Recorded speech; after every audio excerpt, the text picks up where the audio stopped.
Hello and welcome to The 80sist, the podcast that uses your votes to determine the most totally legendary 80s thing since the constant threat of nuclear annihilation.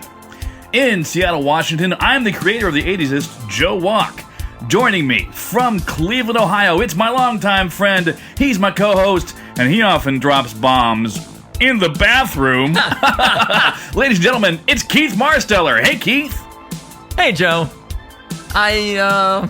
This just feels really weird, man. Yeah, I don't like this. It's like when you try a new type of running shoe and your feet are landing differently with every step, you know? Yeah. I mean, it's like when the grocery store you shop at rearranges the aisles and you're not sure where everything is. Oh, I hate that. Yeah. It's like when a new chef takes over your favorite restaurant and everything just tastes not exactly the same. It's like when a stable presidential administration is ousted and an unstable maniac takes over. Oh, I hate when that happens. Yeah. It's like when David Lee Roth quits your favorite band and Sammy Hagar takes over. It's like when your spouse is replaced in their sleep by a doppelganger grown from an alien seed pod, and she sounds the same, but she's sort of emotionless. Yeah. It's like when your coworker cuts you off in mid-sentence again. And this time, you can't resist the red rage that consumes you, and you take the letter opener off your desk and jam it into his ear. And as the blood trickles down the side of his head and the life leaves his eyes, you desperately scramble for your next move. So you pull the blinds and lock the door to your office, and you quietly roll him up in the rug, and you wait. You wait for hours until everyone else has gone home. And then you log into the security system and disable the video cameras on every floor, and you drag his lifeless corpse to the basement. And you stuff him into the furnace, Joe, and then you go about your life. But every time you're in your office, you envision his cold, dead hand opening your door and pointing his rotting, lifeless finger at you, and you have to stifle a scream, and all you can do is cry and pray for the sweet release of your own death. Yeah, it's like that. Yeah. It's just like that. I feel like we should remind everybody why this is happening. Yeah, go ahead. Oh, well, it's because we played a game in our last show, the show on Friday, and I won, and the prize yes. is that I get to do the opening. I feel like the prize was more for the audience than for you. Like, I mean, maybe just to give them something new. Again, it doesn't feel right. I don't like it. It felt weird to wait and not talk when the cue hits the high note. You know, like. Yeah. For those of you, there's a very long list of faithful folks who have been around all 150 shows. And it's not that long of a list, but there's a stable of faithful listeners who could hit that cue. They could hit that mark, yeah. You know. They know 100%. Like when that high note hits, that it's coming. And the show is about to start, and I'm like, Joe, you know the cue, right? And he's like, dude, we've done 150 of these. I know the fucking cue. Yeah, no. I mean, it's pretty well ingrained by now. Oh, well, shit. Happy 150 shows, Joe. Happy 150. It started as a text from you, a shower idea, I believe. Yep. That's where the best ideas happen. Right after you've scrubbed your nether regions. That's it. That's right. Yeah, it's like, hey, while I'm doing that, let me just be thinking here. Yeah, I had an idea that initially was I was thinking maybe it could just be a thing on Threads that I did regularly, and then I'm like, no, this is more like a podcast. And then I thought, you know who does good podcasts? Huh. Yeah, my buddy this Keith. Guy right here. Yeah, it's true. I've been a part of, I think, 7 different podcasts now, believe it or not. Wow. Well, 3 are with you. Right. Or maybe 4. Yeah. I mean, because the conversation morphed into the Horathius. So that's really kind of 1, maybe. 1.5, maybe. And then DBP Radio Theater, and then this. And I was part of one called Cleveland Browns Dumpster Fire that was moderately successful for a few years. So good. And I'm part of a fantasy football podcast during football season that's hilarious, but it's made for 12 people. It's made for like all the best podcasts are. It's made for one specific fantasy football league, if you can believe it. Anyway, so it's 150 shows. I'll tell you, I would have never thought we would have made it this far, Joe. No.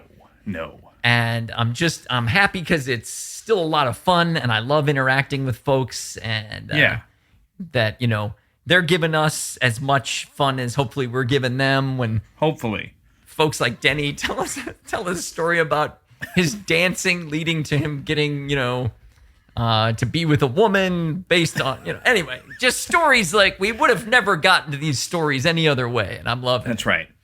Getting insight into people's teenage years. Yeah, it's great. It's great fun. So, welcome back to the 80s-ist, everyone. And Joe, well done on the intro. Oh, thank you very much. And hey, folks, welcome back. And today it's our 23rd show of season 3. And we're going to just keep on plowing right through the Madonna region. Our second matchup is our 8 seed versus our 9 seed, which we will examine here in the Tale of the Tape. Bye. 2 songs enter, 1 song leaves. It's the Tale of the Tape. He's out. All right, our number 8 seed is Uptown Girl. It's from Billy Joel's album An Innocent Man, which was released in September of 1983. Uptown Girl peaked at number 3, where it stayed for 5 consecutive weeks. Yeah. The song was a UK number 1 hit for 5 weeks, and it got a Grammy nomination for Best Male Pop Vocal Performance, but it lost to Michael Jackson's Thriller. Yes, and I think Thriller was part of why it was stuck at number 3. Also. Oh, I imagine so, yeah. You know, in another time, this easily could have been a number 1, but fun song and didn't quite make it. But the challenger, the underdog, is, again, this is a close matchup. It's an 8-9. Yeah. And the 9 seed is Land of Confusion from Genesis's album Invisible Touch. And this one was released late in 1986 as the 3rd single from the album, and this song peaked at number 4. And it was part of a run of 5 top 5 hits in a row from this same album, Invisible Touch, which was kind of when Genesis started hitting it big. Now, It's a big album. this song actually won the Grammy for Best Concept Music Video, which was a category that only lived for about 5 years.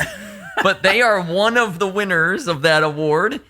And this video was nominated for 6 VMAs, although I don't believe it won any of them. So That is shocking. that's crazy. So, and yeah, we'll talk a lot about this video, I think. Oh, we when we will. get to it, it's fucking crazy. But the first thing we're going to do, because it's the Tale of the Tape, Joe, is we're going to play these songs. And I found good ways to get out of each of them at about 1:20. So, Nice. here we go. Joe, here's the 8 seed, Uptown Girl.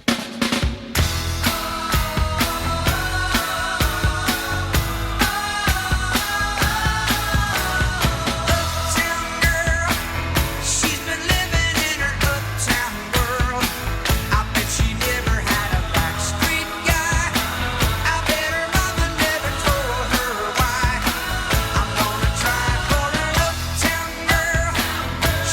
living in her white bread world as long as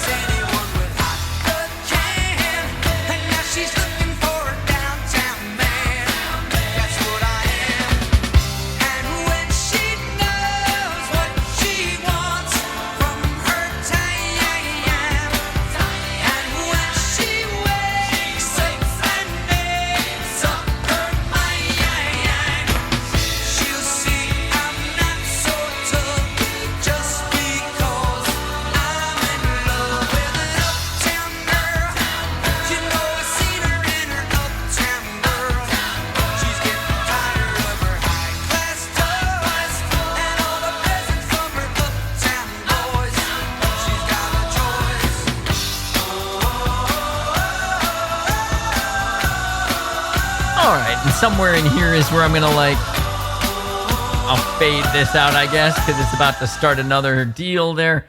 But there's Uptown Girl in most of its glory. And back to back, we're going to go with directly into Land of Confusion by Genesis.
Similarly, we're going to cut that one right there before he asks where Superman is. Anyway, yeah. Superman is coming to your screens July 11th. Oh, that's where he is. That's true. I'm looking forward to that. Oh, dude, so am I. Joe. Yeah. The next thing we're going to do is figure out who brought these acts to this bracket. And we're going to do that in the Who's to Blame or No One is to Blame section. But I haven't loaded one of these up yet, so pick a number, 1 to 16. How about 5? All right, here's Who's to Blame 5. Joe, you obviously subscribe to Redbook, not Billboard.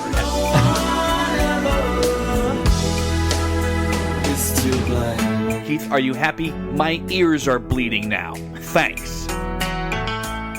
Classic. Classic, indeed. All right. So, our number 8 seed, Billy Joel, was 30th overall seed out of 64. I had him ranked at 39. Keith, you had him ranked at 33. So, very much joint responsibility. Absolutely. I mean, that's pretty close. Yeah, it turns out I made an error finding his number of hits. So, I should have had him higher. Once I've done the more, in-depth research, I found out. Well, you'll get to it as you read what's next. Yeah. Okay. Billy Joel was incredibly successful through the 1980s. He charted 17 times, which seems like it can't possibly be right. Keith's initial look at him had said 12 hits. Yeah. But you were off by 5. Billy Joel started strong with 4 hits from the album Glass Houses and ended the decade with his biggest hit since 1980, which we'll get to momentarily. All right. So Glass Houses, the first big hit off of Glass Houses was It's Still Rock and Roll to Me, which hit number 1 in 1980.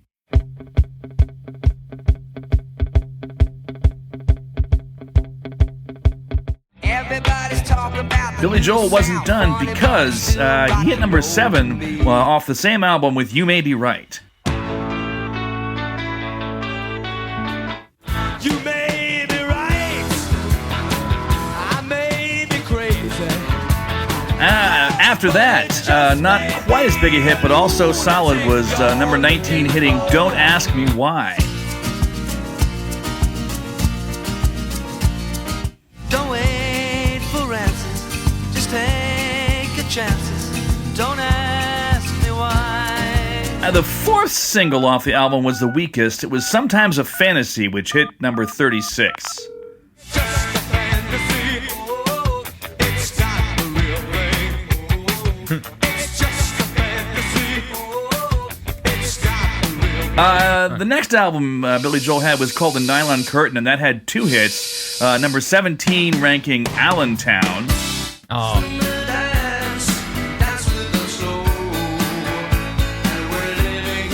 Great fucking song. I love that song. Second single off that one hit number 20. It was Pressure. You're just like everybody else. Pressure. You've only had to run so far, so good. Then came An Innocent Man, which the first song off it was Tell Her About It, which reached number 1. Oh, wow, yeah. Here it is. Ought to know. Tell her about it. And then came Uptown Girl, which reached number 3. Yeah, we know this one. The title track off of Innocent Man hit number 10 early in 1984. Yeah, wow, he goes high for this one, right? Let's see. Oh, yeah. Because I am an innocent man. Like this next line, I think, is where he goes high, Yep. right? Yeah. Joe.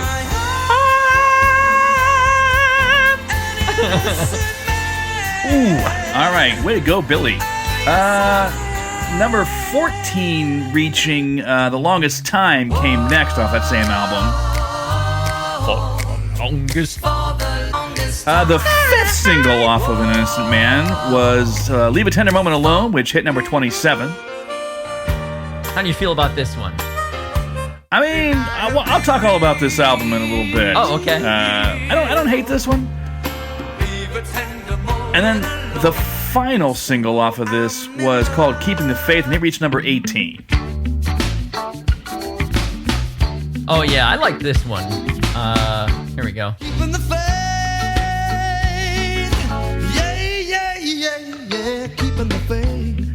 In 1985, Billy Joel released a greatest hits collection. There was one original song on there, which was You're Only Human, Second Wind, which hit number 9 in 85. Only human, allowed to make your share of mistakes. Only human. His next album was called The Bridge, released in 86. And the first single off that was A Matter of Trust, which hit number 10. But that won't happen to us. 'Cause it's always been a matter of trust. Also reaching number 10 was the second single, Modern Woman. I'm not super familiar with this one, Joe, but I heard it earlier and I remember it. But Oh, just yeah. barely. I don't really love it. I vaguely I remember like the video for this is somewhere in the back of my head. Third song off of this album was called This Is the Time. It reached number 18. I remember this one. Cause it will not last forever. These are the days. And then Billy Joel's final hit of the 80s was one of his biggest. It's We Didn't Start the Fire off the album Stormfront, which reached number 1. Yeah, he started the 80s with a number 1 in 1980, and he ended the 80s with a number 1 in 89. And you're smiling. Billy. Is it because you dislike the song We Didn't Start the Fire? What? I don't love this song. Let me give you a little chorus, though.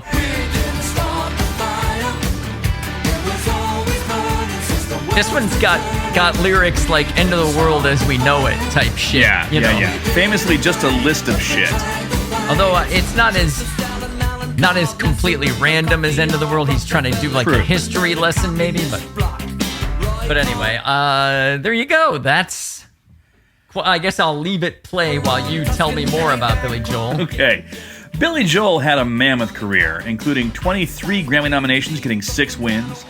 In 1990, he received the Grammy Legend Award. In 92, he was inducted into the Songwriters Hall of Fame. In 1999, inducted into the Rock and Roll Hall of Fame. In 2003, he won a Tony for the orchestration of the Broadway musical. Really? Moving Out. That's a true fact. Moving Out was a believe it. Broadway And then musical. In 2013, he received the Kennedy Center honors. So that's pretty big. That's pretty Big career. That is a lot of hits for a guy I previously believed peaked in the 70s. I stand corrected on that. He was just as big in the 80s, for sure. It's true. I He was believe pretty legendary. my error was that I thought Glass Houses was from 1979. So Got it. I guess that I blew those hits. And I also think I didn't get the one that was on a greatest hits, because I was looking for album releases. And Right. Whoops. Anyway, so with Keith, those you correct, son of a bitch. I know, you dumb bastard. Well, I was going to say not to be outdone, but they have been outdone by Billy Joel. It's 9 seed Genesis. Now, Genesis is our 35th overall seed out of 64. And just to remind you, Billy Joel is our 30th. So they're not that far apart, hence the 8-9. Right. Joe, you did not rank Genesis out of 64. Nope. And I ranked them 17th based on hit number. And these two should probably be inverted. I probably should have put Billy Joel 17th now that I see it. And Genesis at 33. But anyway, the responsibility is 100% mine. Yep. And I will say here that in the 1980s, Genesis kind of made that evolution from being a prog rock, concern to pop hit makers. They kind of crossed over from what are these guys singing? What are they doing with this prog rock shit? Yeah. And they kind of crossed over and became hit makers, getting 11 top 40 hits in the decade. And Joe, I guess I will have you read them while I attempt to play them as we go through. See, this first one here does not have a number for some reason, but it's... Got it. All right. So the first song, first big hit they had reached number 14 in 1980, and it's Misunderstanding off the album Duke. Duke, come on. Here we go. It sounds like this. Okay. In 1981, late 81, they had an album called Abacab, and their first single off of that was No Reply at All, which reached number 29. No reply. There's no reply at all. Then after that, the title song Abacab off of Abacab reached number 26 in 82. Yeah, I wasn't super familiar with this song. I think it stands for All Badass Cops Are Bastards. I could be wrong.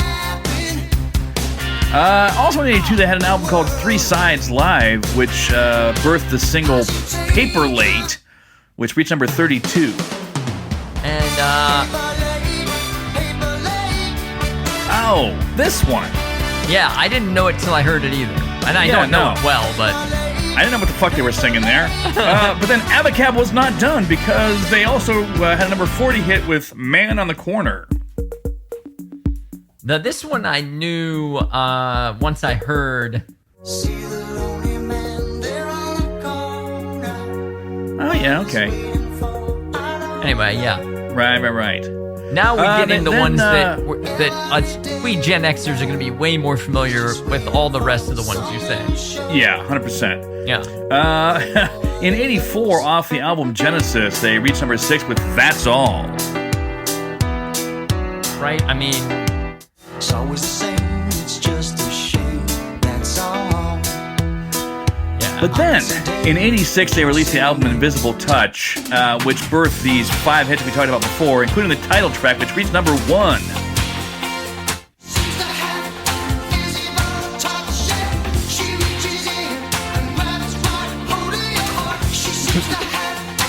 Also, a big hit from this album was Throwing It All Away, which reached number 4.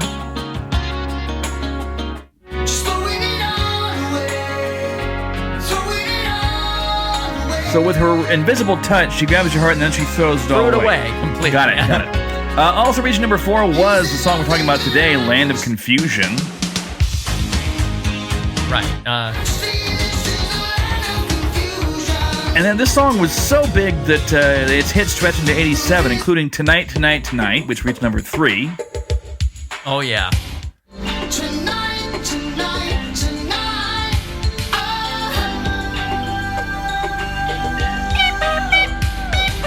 and In Too Deep, which also peaked at number 3.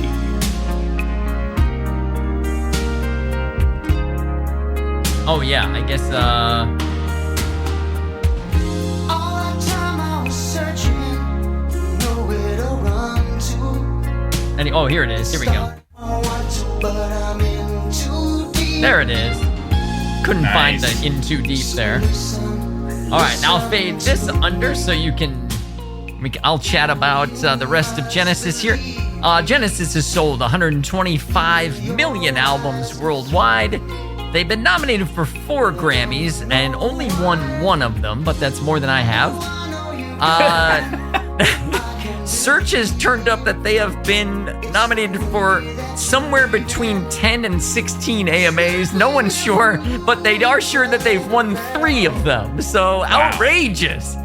And then, in 2007, they were given the Progressive Music Awards Lifetime Achievement Award. And Of course. in 2010, Genesis was inducted into the Rock and Roll Hall of Fame. Their most successful period was clearly this 86-87 time when they had those 5 top 10 hits off of Invisible Touch, including their only number 1 hit, Invisible Touch. So there's your resumes. Legendary, not legendary. You be the judge.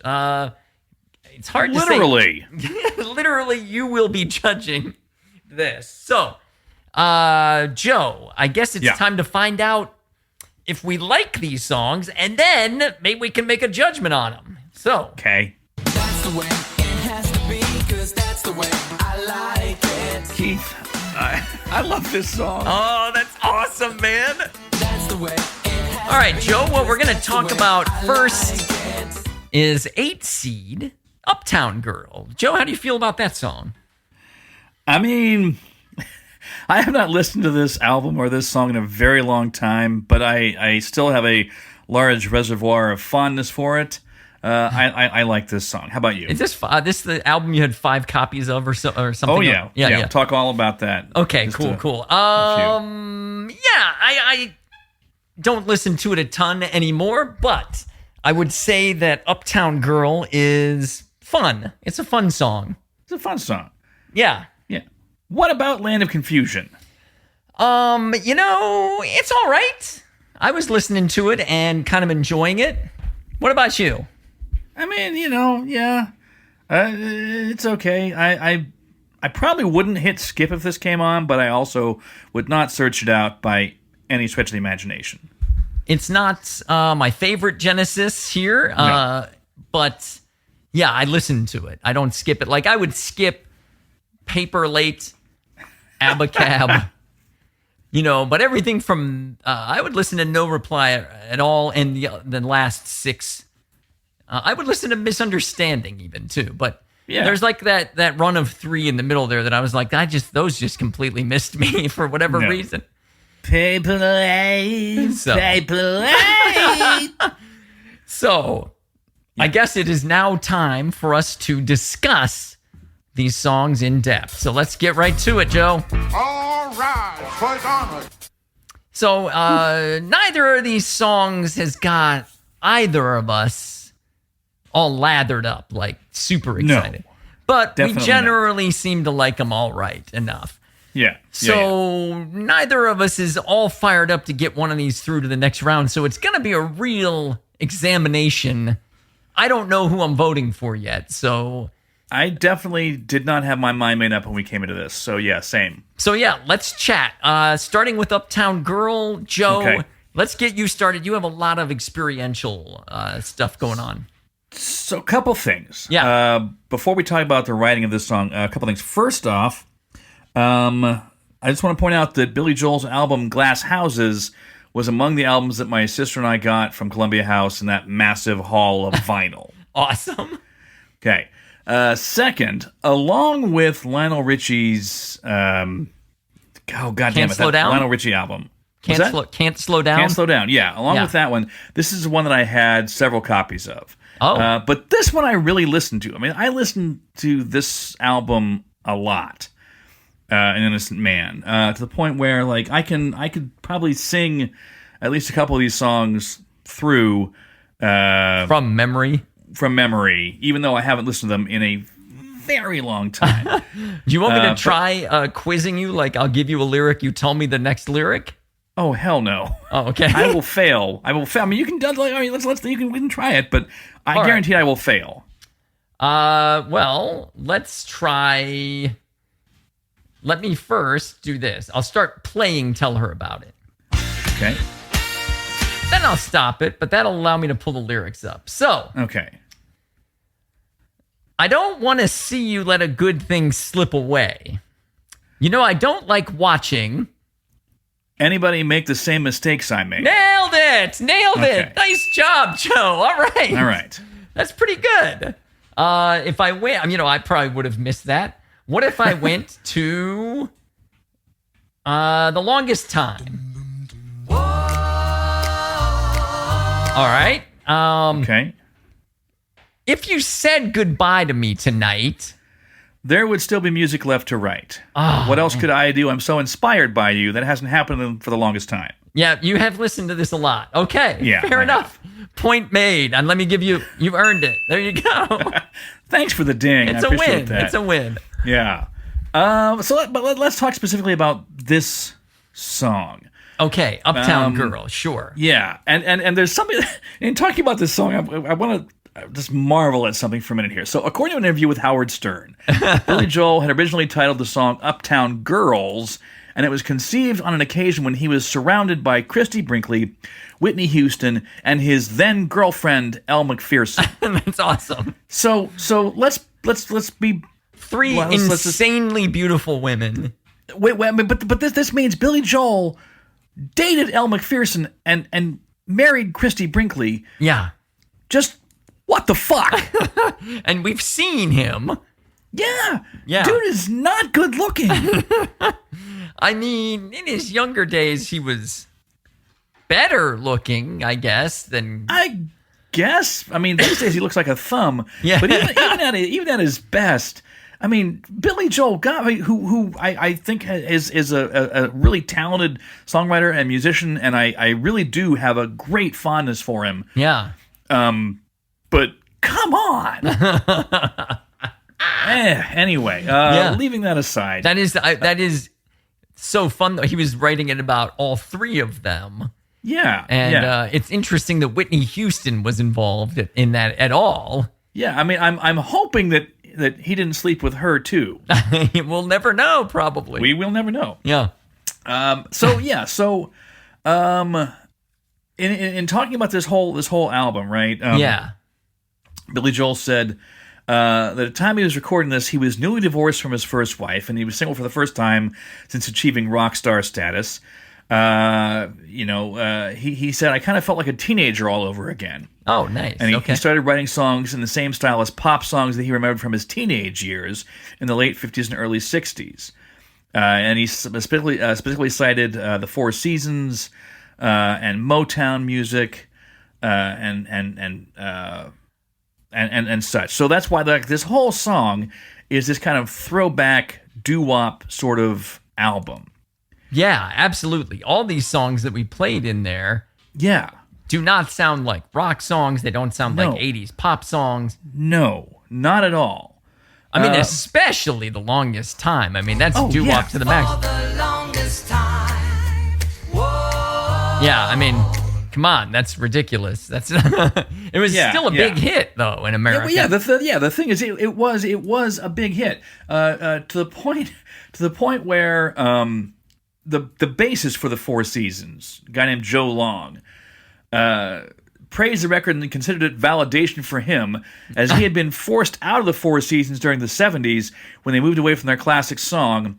He argued that the success of Uptown Girl had shown that the Four Seasons had not needed to make those kind of changes. Oh, like, hey, we could have stayed relevant if we just... Right. They tried to change with the times, and so they booted him, what you're saying.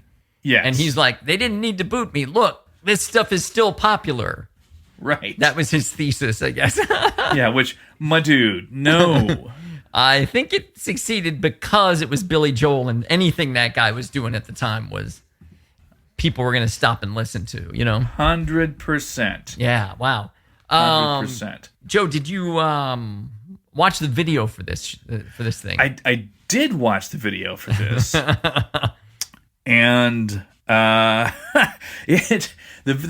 video for this is kind of like watching Grease. I don't know. It's That's but fair. I weirdly liked this video. So the setup is Billy is a mechanic at a gas station, and the first part of the song, he and his crew of Grease Monkeys are singing this song, and they're like doing their socket wrenches to the rhythm.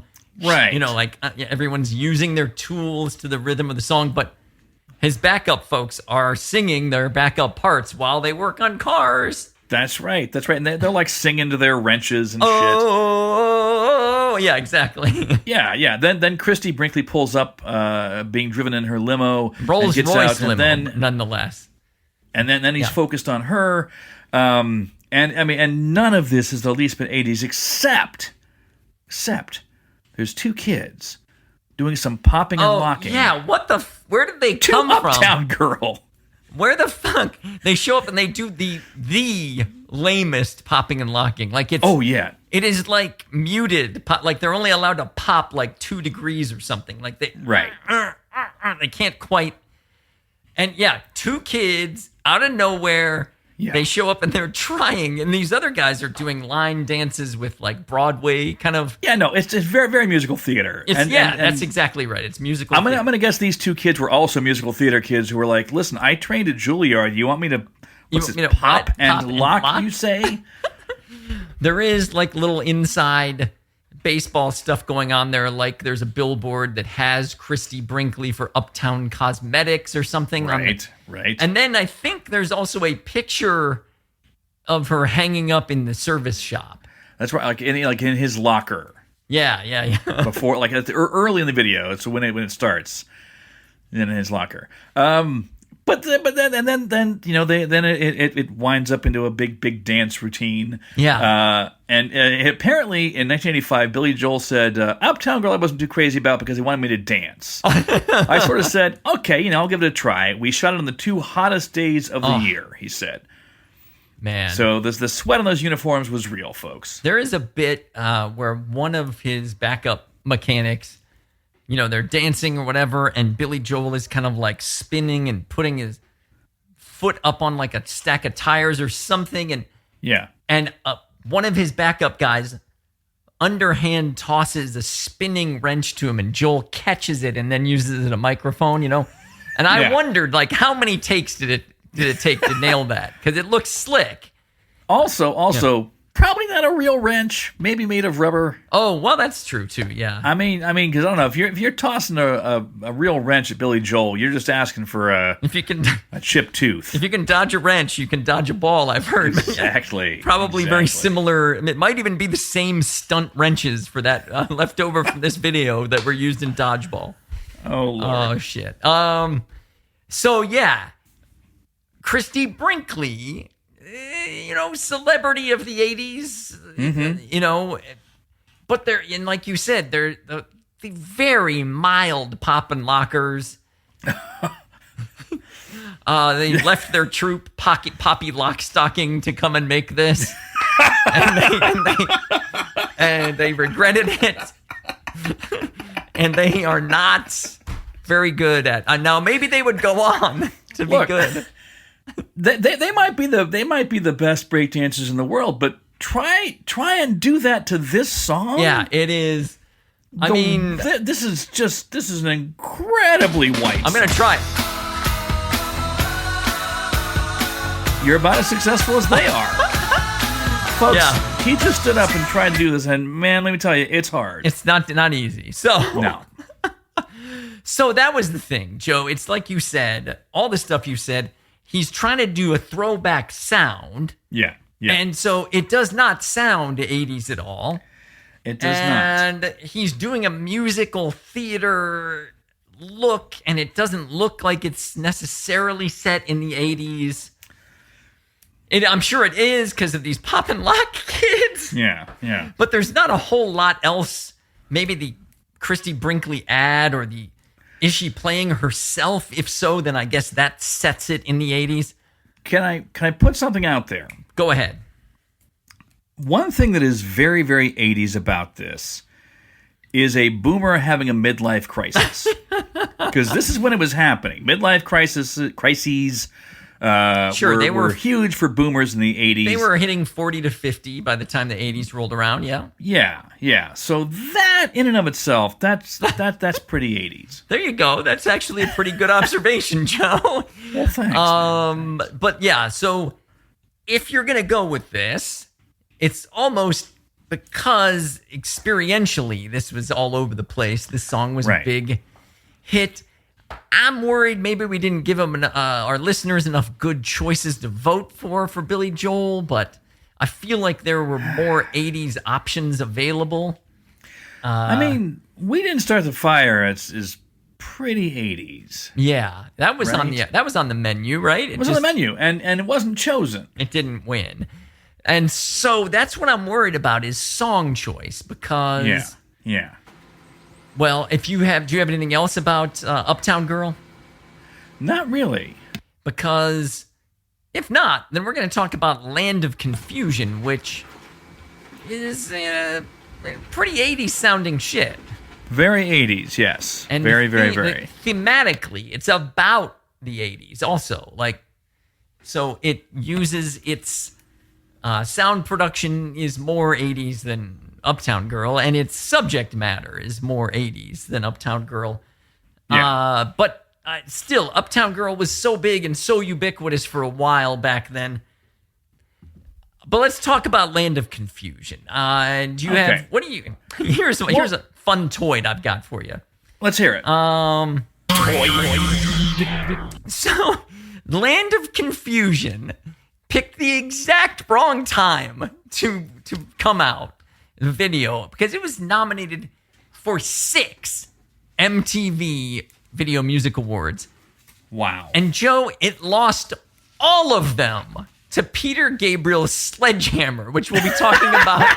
We will be talking about that on Wednesday. And of course, the cruel irony of that is Peter Gabriel used to be in Genesis, right? Right. And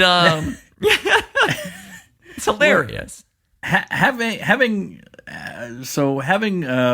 watched the video for Sledgehammer just today, in fact, I will tell you that solves the mystery for me, because when you said that this didn't win anything, I was like, how can it be? I didn't realize they came out in the same year, but no, that totally tracks. Yeah, because as we'll talk about Wednesday, Sledgehammer is essentially the greatest video of all time. So I mean, it's pretty awesome. But Land of Confusion is a good video, which we'll talk about.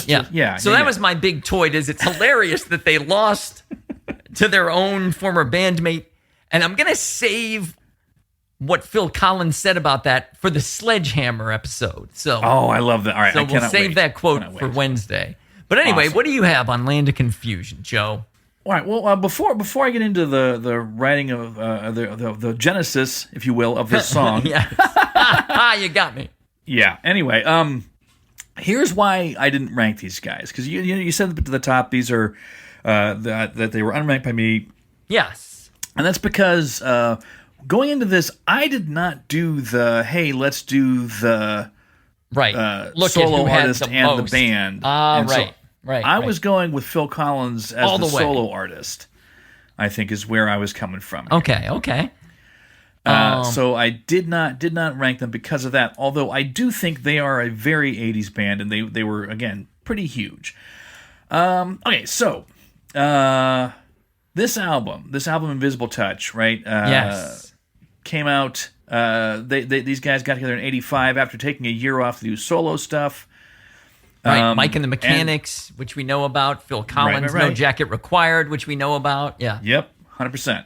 And as with their last album, this thing was written entirely through group improvisations, and no material developed prior to recording was used. So these guys just go in the studio, just start riffing And that's how they got this stuff. Oh, cool. Yeah. It's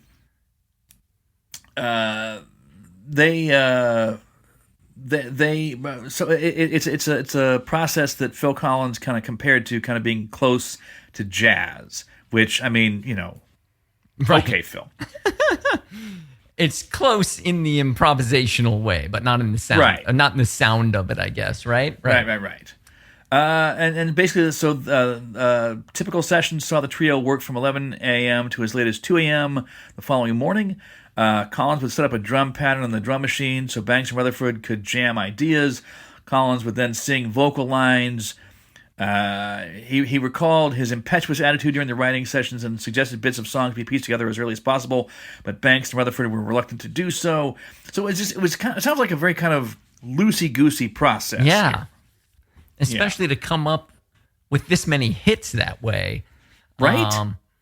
And we've said a couple times now that the album that this is on, Invisible Touch, had 5 top 5s. And I wanted to point out that this, on the Billboard Hot 100, and this was made Genesis the first group and the first foreign act to get 5 top 5s on an album. And they equaled the record set by Michael Jackson, Janet Jackson, and Madonna, who had done that before them. Now, maybe it's happened since, but at the time, they were the first group and the first foreigners to hit 5 in one album. So, well, nice job, kind of boys. big, yeah, big, huge accomplishment for. Now, this song is pretty political, Joe. Would you agree with that statement? Yeah. I mean, they're decrying the lack of love that they're feeling in the world. Sounds very familiar. And the world needs saving, which is why they're calling in Superman.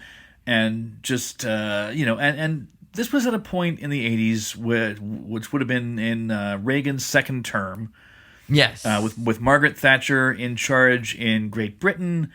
And the USSR in some turmoil, turning over leaders. This would be post Brezhnev. So just very, very tense all over the place. Yeah, right. I have Phil Collins said that Genesis was very rarely political, unlike Peter Gabriel, who got political all the fucking time. Right. But and he said, we questioned the wisdom of world leaders at a time when the U.S. and Russia were enemies and there was, an impending threat of nuclear war. Yeah. And Collins called it a political song about the mess we have landed in, which Land of Confusion says it all, right? Yeah, pretty much. And all of the stuff that they're singing about, they are kind of lampooning in this video, which I assume you have watched. Oh, I watched the video, yes. You gotta watch this one, guys. If you haven't seen this one in a while, it's fucking crazy how much shit is going on in this thing. You can probably skip the popping and locking of Uptown Girl to watch this one. This is a super specific era of the 80s because there was a TV show in the UK called Spitting Image. Yes, right. And which did political satire and cultural satire using puppets. These very kind of grotesque. They were caricatures, but in like the worst imaginable way that it could do a caricature of someone. Right? Just, like you have to see them, but then you'll understand. Yeah, like nightmare versions of everybody. Extremely unflattering. Yeah, rendered in foam. And one of the fun things I read, and you probably read this, is that Spitting Image often made fun of Genesis. Yeah. In their shows, right? Right. And Phil Collins saw it, and that's when Genesis asked them then to create this video for them, because he thought it was funny what they did. And they already had puppets of them. Right. And so at the time, Phil Collins hiring his own tormentors prove like the band can take a joke. Yeah. Instead of being like insulted by them or ignoring them, he was like, he leaned into it. He leaned into it hard. And man, this video... Well, Joe, you're great at describing the videos. Do you have a narrative set up to... Because this one's hard to track. I mean, essentially, this is a nightmare that Ronald Reagan is having. The Ronald Reagan puppet and the Nancy puppet, along with Bonzo, the chimpanzee, are going to bed. Yes. And Reagan has this nightmare that goes just all over the fucking place. There's all these foreign leaders, and there's like Gaddafi and Thatcher's in there. Yeah. And whoever was in charge of the USSR at the time, which would have been... Is it Gorbachev at the time? No, this is pre-Gorbachev. It might have been Yuri Andropov. That's the guy. That's the guy. And so there's all this. So there's then he's like tossing and turning and sweating up, but like he's sweating so much that the puppet is like submerged in water. The entire room. Fortunately, Nancy is sitting up reading in bed, I think, so she's not submerged. But right. and then she puts on a snorkel mask, though, I believe, at some point because of all the sweat. Yeah. And then during the part where they say, "Superman, where are you now?" Reagan puts on a Superman outfit and goes running through the streets. Yeah, so ridiculous. Yeah, and then they are thrown back into prehistoric times, and there's dinosaurs. There's weird dinosaurs. Yeah, dude, there are cutaways to pop music stars all through this, which is, I'm not sure why or what's going on there. Because they had the puppets, man. They had these puppets. I think there's like a Sting reference in there for some reason. Like Sting appears. You almost have to watch this thing with a description of it so you can catch and hit pause a bunch so you can catch who all these puppets are. It's crazy. There's tons and tons of folks. Yeah, there's like, for whatever reason, there's like Tina Turner puppets and a Sting puppet and like, what's going on? At one point, they're referencing both "We Are the World" and "Do They Know It's Christmas?" because they have that whole kind of like mocking they have rows of and again, I think it's because they were like, I don't know what to do here. We've got these puppets. Let's just use them. Or maybe there's like an overarching statement that like this isn't helping us or something. I like that. Yeah. Like we're doing this stuff, but Ronnie's got a nuke, which at the end of the video. Right, yeah. He wakes up and he wants to call his nurse, and there's two buttons by his bedside. There's one that says nurse, and right below it's one that says nuke, and he hits the nuke button instead of the nurse button. And blows up the world. And that's and then Nancy beats him about the head with her snorkel.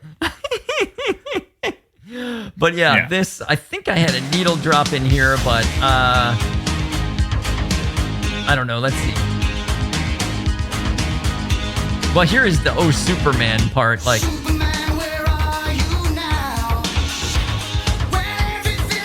the men of steel, the men of power, are losing control by the hour. And like these lyrics, very Cold War positive here. Like this is one of the songs. I'm trying to think of the other. Is it Wild Wild West?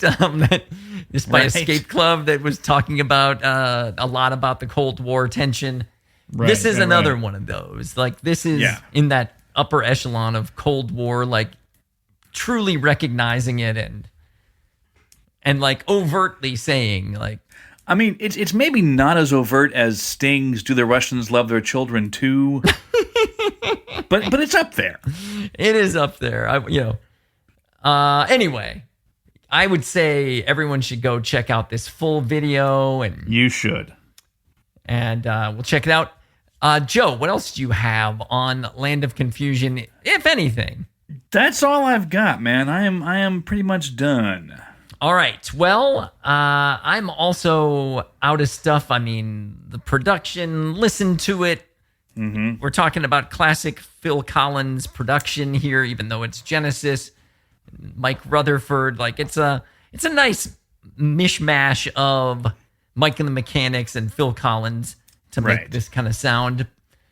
That sounds pretty goddamn 80s, and I think that we should probably then drop a verdict. Now, our favorite Uptown Girl is an 8. And that's even, and that means, Joe, you will get to go first. And so talk me through it here, because one's a bigger legend and one's a more 80s song. And that is the dilemma, isn't it? Because here's the thing. Yeah. For my definition of legend, sorry, Billy Joel has Genesis beat. Genesis had some stuff in the 70s, but the 80s was pretty much it for them. Billy Joel was huge in the 70s and huge in the 80s and continued on into he kept going into the 90s. And the man like is just retiring now. And only due to like a medical condition. He was selling out residencies in Madison Square Garden. Anytime he wanted to do a show, it was sold out, Right. Yeah.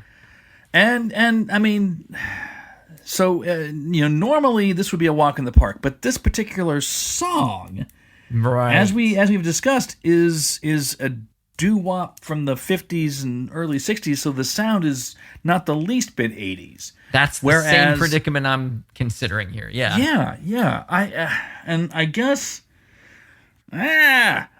if it comes down to it, if I'm choosing the legend, then I'm going to go with Billy Joel and Uptown Girl, I guess. This is like if you talk to me 10 minutes from now, I might change my mind. But what we've done is now, we've created this ambiguous place, this space where is it the song or the legend that we're voting, right. on?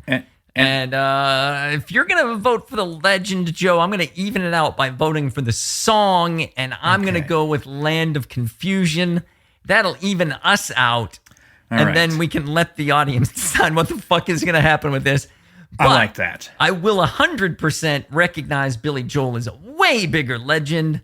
Yeah. Genesis does follow my definition of legend, like really coming into their own during the 80s. They did exist in the 70s, but, hard to name a lot of those 70s Genesis songs because aforementioned prog rock thing, which I was not following. Mm-hmm. Anyway, I knew all of these songs. I also knew most of those Billy Joel songs, though. So, yeah, same.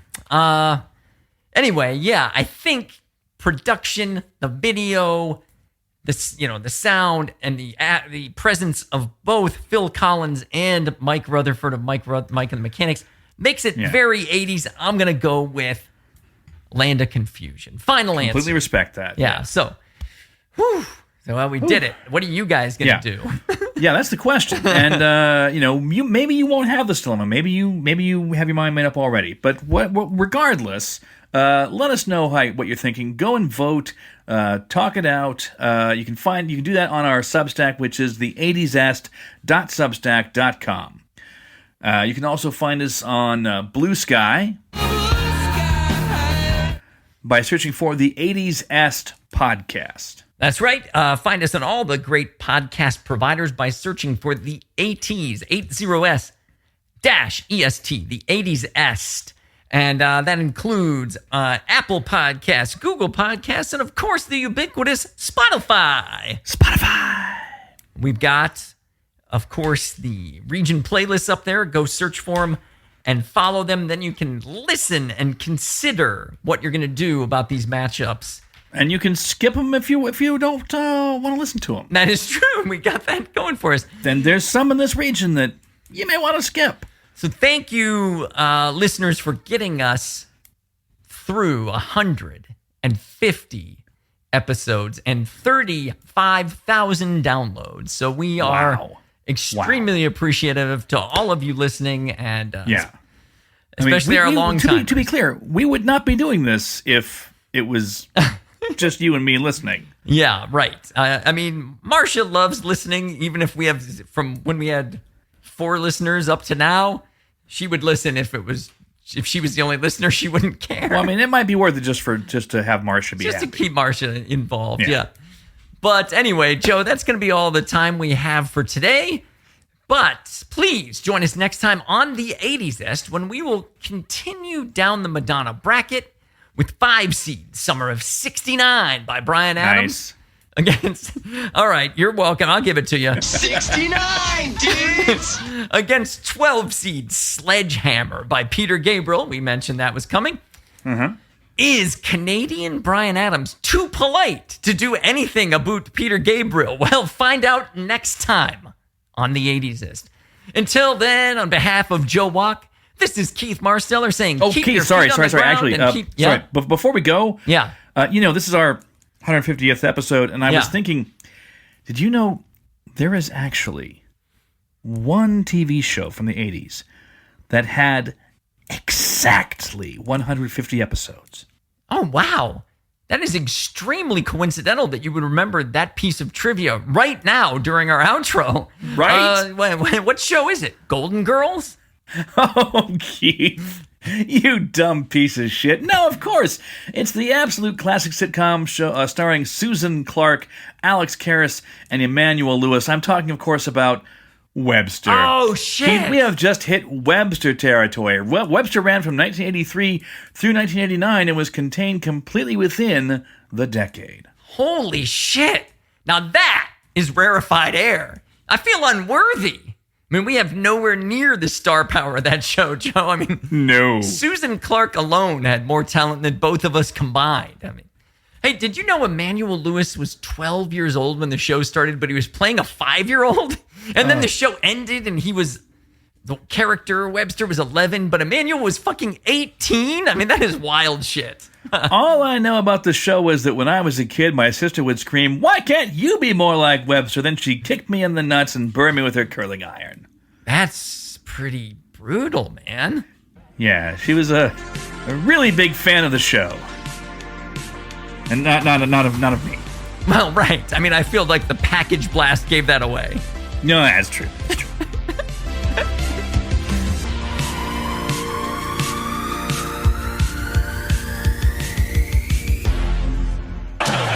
Set in my ways, losing track of the days. Only me to live for. Had no need to give more than I wanted to. Spending my time just holding the line. Never getting caught up. Love was never brought up. It's not the thing to do. Ooh, It was you. then came you. You made me leap without taking a look. Ooh, it was you. Then came you. You reeled me right in, line, sinker, and hook. Never thought forever was the best I could do. Then came you. It was you, me, you. These singers sound so fucking bored. It was you, me, then came you. Joe, do you remember that theme song at all? Joe was... I gotta confess, I never watched Webster. Not once. I think my family might have flipped past it a couple of times. I do not believe I've ever watched a full episode. No. So I was unfamiliar with that theme when I got it earlier. And man, it is garbage. Joe was threatening to staple his own tongue. He was gouging out his own eyes on camera here while we were waiting for it to finish. It was pretty painful. It's pretty shitty, dude. Yeah. But we made it to 150 just like Webster. If we do one more episode, we will break the Webster barrier, Joe. So Leave Webster behind. if we make it to episode 24 on Wednesday, we're moving toward Golden Girls territory, 180. So we'll have All right. But anyway, that's our show. Thanks for playing along, Joe. Thank you. And for that great intro. Thanks. All right. Hey, folks, next time I won't be doing that, so you won't have to suffer through that again. All right. Good night, Joe. Good night.